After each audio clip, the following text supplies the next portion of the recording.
My history with Man of Medan goes back to its release date of 30th August 2019. I was excited for the game since I watched Until Dawn playthroughs and I liked it a lot. Unfortunately I couldn't play it myself since it's a PS4 exclusive.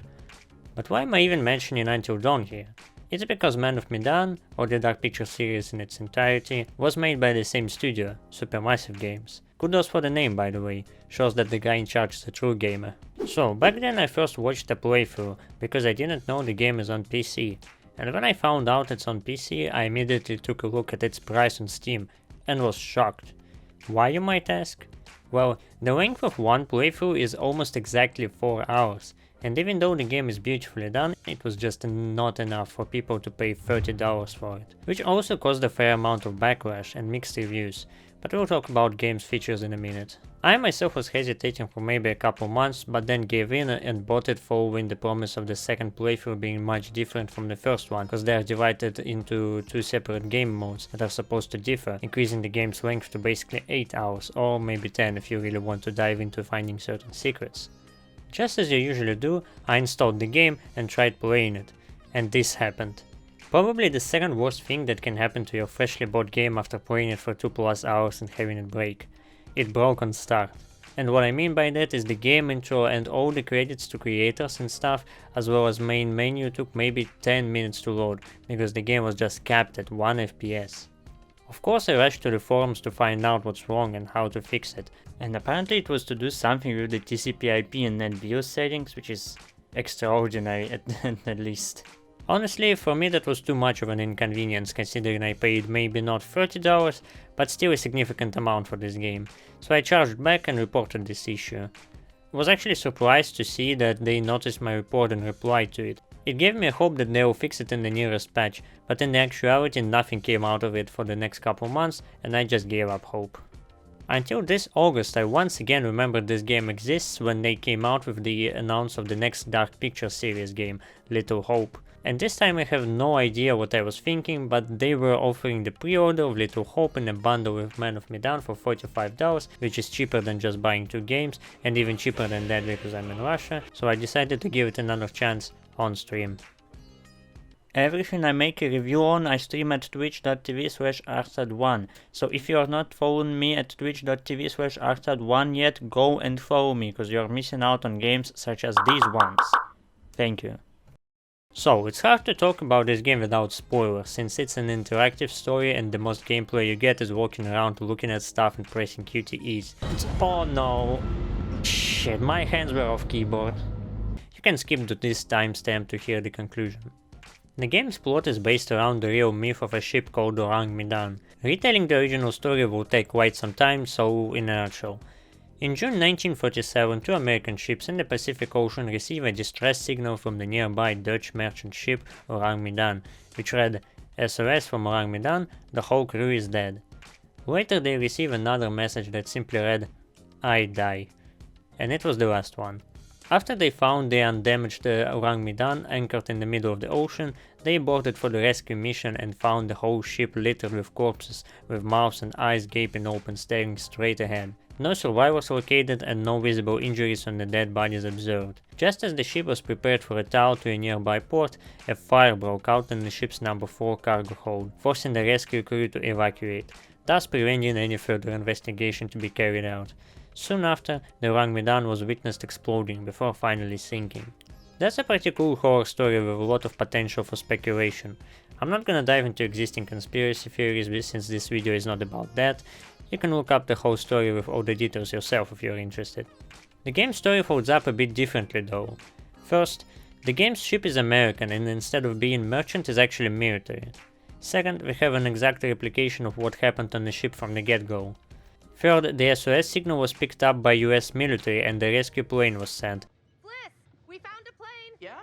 Yeah, looks like World War II. So what do you think, Captain? Coordinates? Those are coordinates, alright. Maybe the plane's destination? But no one found the ship before our main characters in 2019, because the plane was apparently shot down by the ship's crew. Emma? I know it sounds crazy, but maybe it was these guns that took down the plane from our dive. And obviously it didn't blow up and sank, at least not in the span of the game's plot. From the game's intro it's clear what happened to the crew. They were affected by the chemical weapon they were carrying, so everything is a hallucination and the ones who didn't die due to self-defense died because of a heart attack.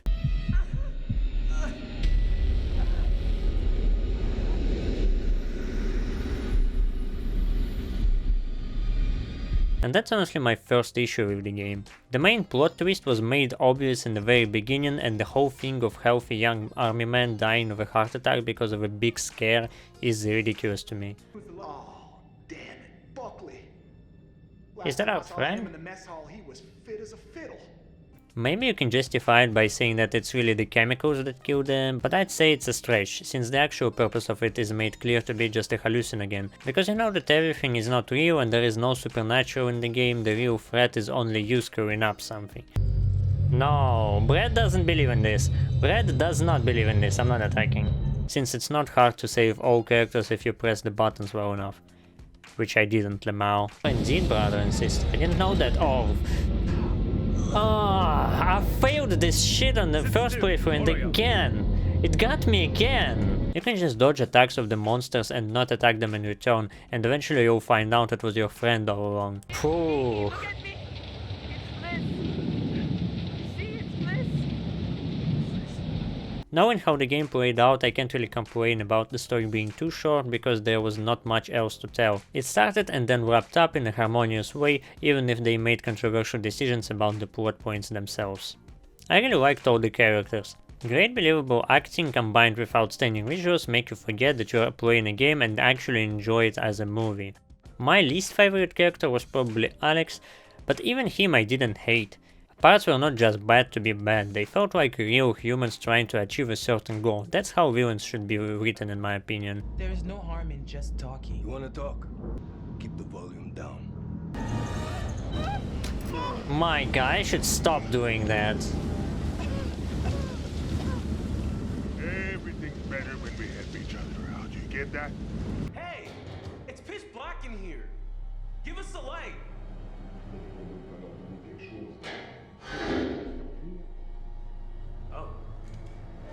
Well, at least they were nice to give us a light. A+ for the visuals and acting. Finally, about that other game mode I mentioned earlier. I want to play Curator's Cut now. When you are playing for the first time, you are playing the so-called theatrical cut, and on the second playthrough you are playing Curator's Cut. The main difference is that you are playing the same story from the perspective of different characters. Like, for example, at the very beginning of the first playthrough you are starting as Brad, and Alex has given you preset replies to react to. Look, I've never been down there before. By the way, that's not enough. Water, Oh. diving. Well, maybe you could show me how the pros do it. Are you serious? Yeah? Who creates a bear? Serious? You came out here without taking any lessons. Kind of, yeah.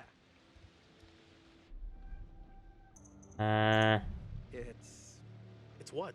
It's embarrassing taking them by yourself. It's embarrassing you came all the way out here expecting me to hold your hand. But on the second playthrough on Curator's Cut you're starting as Alex, and you can either change the way you talk to Brad or react the same way Alex reacted on your first playthrough. So, look, I've never been down there before. Down. The water, diving. Well, maybe you could show me how the pros do it. Of course. Dude, of course. Yeah? Yeah, that's how it's supposed to be But I gotta tell meant you, to be played. I'm tough. No special treatment. You gotta do exactly what I say. Though the replies of the characters from the first playthrough will be also predetermined. At first I thought it saves your responses and uses them, but in this example I, as Brad on the first playthrough, told Alex to think before acting. Hey! So, can I get your input on something? Yeah, what? This, kind of a big thing I'm trying to make a decision about. About finishing med school? No, but it's just kind of a big life choice, you know? What? I don't know what's the right thing to do. The med school? Go for your gut, give it some thought. Some thought. You sure you're ready? Give it some thought. Consider all the permutations. And on the second one, Brad tells me to follow my heart. Hey! So, Notice can I any get your input on difference? something? Yeah, what? Just, kind of a big thing I'm trying to make a decision about. About finishing med school? No, but it's just kind of a big life choice, you know? I don't know what's the right thing to do. Go with your gut. If it's right, you'll know. But I wouldn't say it's a bad thing, maybe just a missed opportunity. Also, the whole game could be played in co-op with a friend, which adds to the game's value on top of replayability. Probably the last thing I want to mention is how easy it is to kill characters in this game. You can flawlessly do everything but miss just one button and you are done for. Like in this example, I almost missed the button and it would have cost Conrad's life. No, no, no, no. Cover yourself, cover yourself! With something! No way he can hit me, no fucking way! Oh my god, that was close. And this one I actually missed the button and died.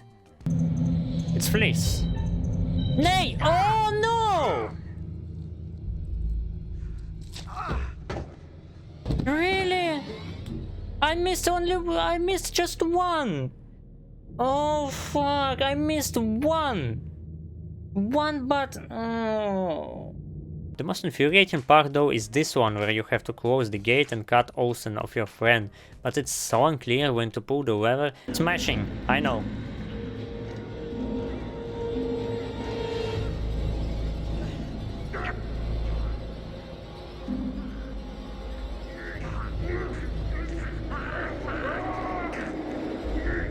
What? What? What? And the QTE is so low-key that I always kill a character here. Just look at this clip. No! Oh! No! Oh my... No, no, no, no, no, no! Don't kill! Don't kill! No! Ah, I didn't know that was mashing! No, I'm so fucking dead! No, fuck! Oh. By the way, forgot to mention the coffins. The only way to really find out about them is to read this note, and you have to do it really fast, because you swiftly get interrupted by Olsen. The shipment of caskets unloaded earlier are specialized cargo that must be treated with the utmost sensitivity. The contents are human bodies. No! I didn't finish reading! Many people complain about the amount of questions left unanswered, and the only way to know for sure is finding the majority of the secrets.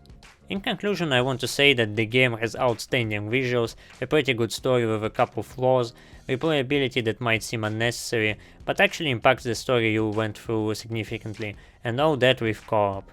So I guess the price is justifiable and I give this game 8 out of 10, taking away 2 points for the pointed out pretty significant plot faults.